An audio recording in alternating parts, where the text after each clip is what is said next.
नमस्कार मेरे YouTube की टाइटेनियम आर्मी।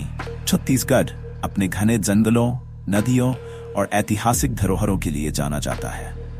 यहाँ की लोक कथाओं और किंवदंतियों में कई रहस्यमयी और भूतिया कहानियां शामिल हैं। ऐसी ही एक कहानी है गार्गी की, जिसने अपने गांव के पास मौजूद एक प्राचीन और सुनसान हवेली में अदृश्य शक्तियों का सामना किया।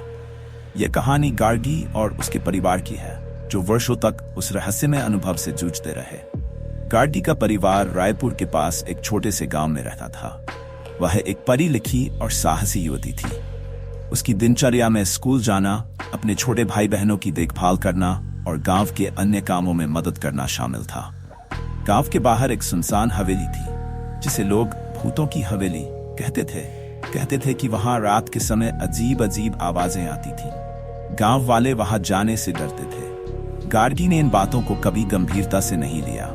उसे हमेशा लगा कि ये सब लोक कथाएं और मनगढ़ंत बातें हैं। एक दिन गांव में गार्गी के दोस्त अर्जुन ने हवेली का जिक्र किया।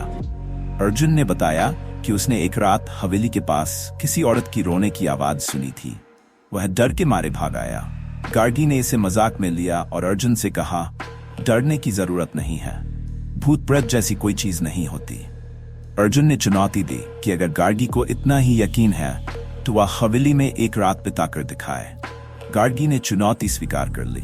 अगली शाम गार्गी ने अपनी मां से कहा कि वह अर्जुन और दोस्तों के साथ एक रात बाहर बिताने जा रही है। उसकी मां ने पहले मना किया, लेकिन गार्गी के विश्वास और जिद के आगे झुक गई। गार्गी, अर्जुन और उनके 3 और दोस्त हवेली पहुंचे। हवेली जर्जर और खंडहर जैसी थी। दीवारों पर पुराने चित्र और टूटे फूटे फर्नीचर बिखरे पड़े थे। जैसे ही रात पड़ी, हवेली में अजीब घटनाएं होने लगी। छत से किसी के चलने की आवाजें आने लगी। अचानक ठंडी हवा का झोंका आया। एक दरवाजा बिना किसी कारण अपने आप खुल गया। गार्गी ने अपने दोस्तों को शांत रहने को कहा। उसने तय किया कि वह इस रहस्य को सुलझाकर रहेगी। भूत का सामना रात के करीब 2 बजे। गार्गी ने देखा कि एक साया कमरे के कोने में खड़ा है।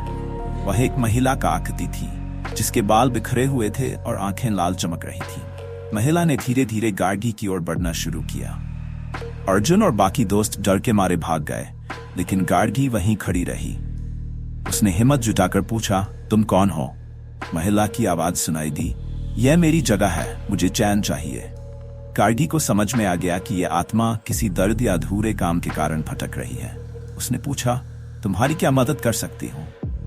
आत्मा ने बताया कि वह हवेली की असली मालकिन थी और उसके परिवार को लालच के कारण जहर देकर मार दिया गया था।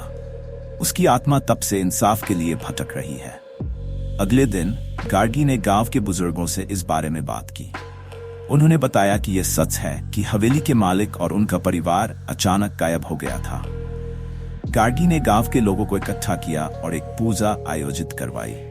उस रात जब गार्गी और अर्जुन फिर से हवेली गए तो आत्मा ने गार्गी को धन्यवाद दिया और कहा, अब मुझे शांति मिल गई है। वह साया धीरे धीरे गायब हो गया।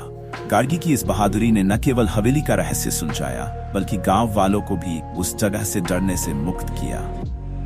आज भी लोग गार्गी की इस कहानी को सुनाते हैं और उसे याद करते हैं। ये कहानी हमें सिखाती है कि कभी कभी डर का सामना करने से न केवल हमारे सवालों के जवाब मिलते हैं, बल्कि दूसरों को राहत भी मिलती है। वीडियो अच्छी लगी तो चैनल को सब्सक्राइब करें, लाइक करें, कमेंट करें।